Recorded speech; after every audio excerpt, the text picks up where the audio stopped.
Chris Ngige is a funny man. He says meaningless things. Babajide Otitoju reacts. Babajide Otitoju has reacted to the recent threat from Nigeria's Minister for Labour, Chris Ngige, to the National Association of Resident Doctors of Nigeria. During his recent interview on TVC News, Babajide also spoke concerning the strike notice recently issued by the Academic Staff Union of University Nigeria, ASU, to the government. You may recall that resident doctors across Nigeria recently embarked on a strike. The Minister for Labour, however, responded to the development by issuing a 7-day ultimatum, followed by a promise to implement the no work, no pay sanction. Reacting to the incident during his interview, Babajide Otitoju said, "The Minister of Labour, Chris Ngige, is a very funny man. This is not his first time of issuing such meaningless and ineffectual threats to striking workers. It is the legitimate right of workers to go on strike, and in this case, the resident doctors met the stipulations in our labor laws before embarking on strike. If Chris Ngige is saying the demands of the striking doctors have been met, is there cash backing the demands?" Speaking further, Babajide said, "The government agreed to pay 33% of basic salary as hazard allowance to the resident doctors, but none of the doctors has been paid the money. A promise to implement a demand is not the same thing as implementing the demand. This is the same problem they have with ASU. Dr. Ngige will keep issuing threats and saying all sorts of meaningless things. Go ahead and honor your word." During the interview, Babajide pointed out that ASU has also served a notice of strike. According to Babajide, ASU warned that out of nearly 10 of their demands, only 2 have been met by the government. He therefore questioned if that issue isn't a provocative act. Babajide encouraged the government to honor its words hastily to prevent future strikes. Sometimes I wonder if the man is a medical doctor or native doctor. He doesn't speak like someone who is illiterate. However, I don't blame him, because all the learned people who joined APC became sort of illiterate. Did he ever practice the profession? That is the question. You will not kill person with laughter, that whether it's a native doctor or a real doctor.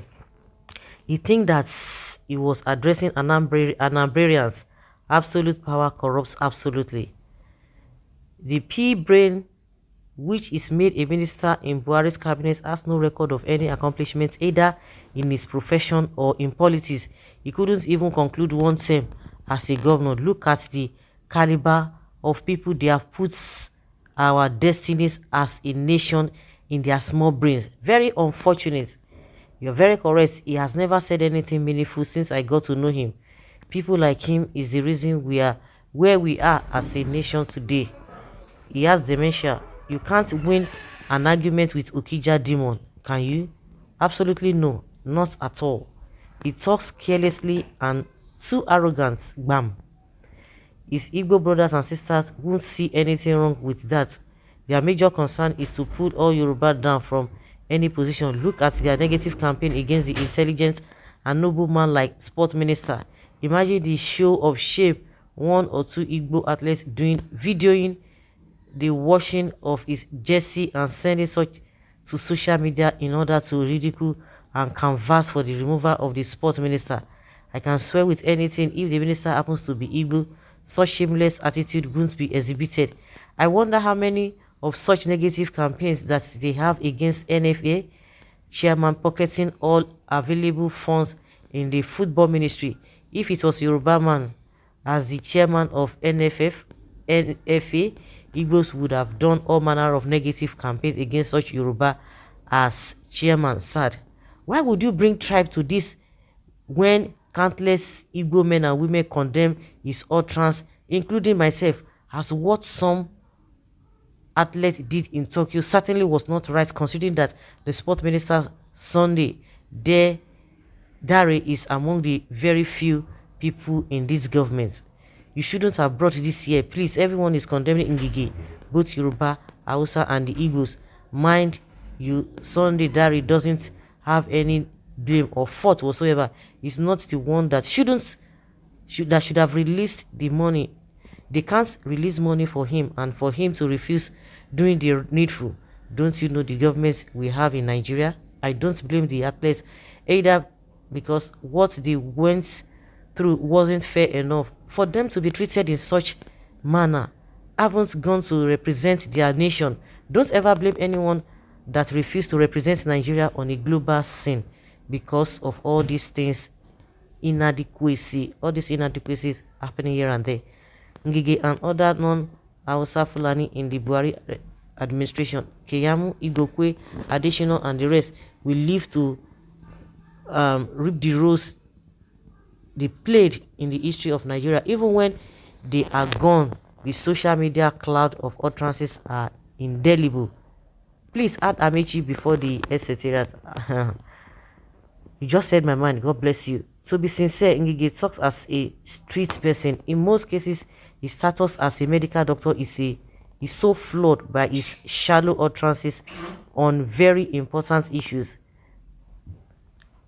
I on weed, so him reasoning day backward. Like Babajide said, nothing meaningful has come out of his mouth. We see the wait 2023 no far. By that 2023, everybody will just forget everything. That's it. Everybody will forget everything, and they'll begin to share all manner of gifts to them, and a lot of people will still fall into it. And the unfortunate thing there is that those who know better, they are always on social media, but the ones who do not know, they are there on their own, and those are the people that fall prey to these politicians. They are the ones that fall prey to them. NGIGE is a drunk. Anytime he drinks brukutu, he spits rubbish like he's known for. NGIGE is a medical doctor, so are the health ministers. It's a shame that has been the issue. The so-called the colleagues or the Seneca colleagues that are the enemies under their watch. The president often go abroad for medical treatments, and indictments on the president himself and his health team. Shame. How can you ask doctors who put their lives at risk to accept 5,000 naira hazard allowance? Okay, what kind of a thing is that? Is that what National Assembly members go home with? They go home with millions of naira. Cocaine has damaged his brain. Nobody, as somebody who was locked inside toilets as a governor, can never be normal again. I sympathize with NGIGE. Not easy to serve a man with NEPA B certificate. NGIGE did excellently well. As Anambra governor, he is a man under authority. You nailed it, a man under authority scrambling for the crumbs from his master's table.